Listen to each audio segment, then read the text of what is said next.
Hallo Niemous, so vandag gaan ons bietjie met ons sintuie werk. Kyk, so al wat jy kort is 'n bak met water in en vrugte. Kyk, so, kom ons kyk. Hierso het ons een heel appel en een heel lemmetjie. OK, en dan het ons waar is hy? Daar is hy.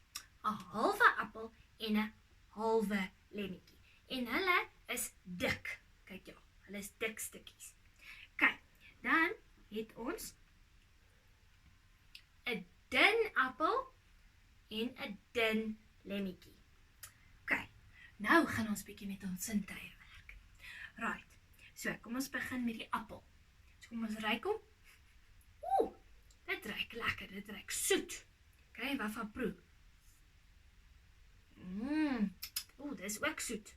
En voel, druk hom bietjie, dit voel hard. OK, wat van 'n lemmetjie? Kom ons kyk. Voel hom. Hy squishy, hy sag. Kyk, en wat van ruik? Dit ruik suur. Kyk, en wat van proe?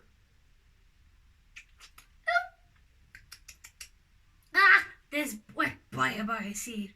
Maar dit was baie lekker om met ons sintuie te werk. Baie mooi Niemous, love you, bye!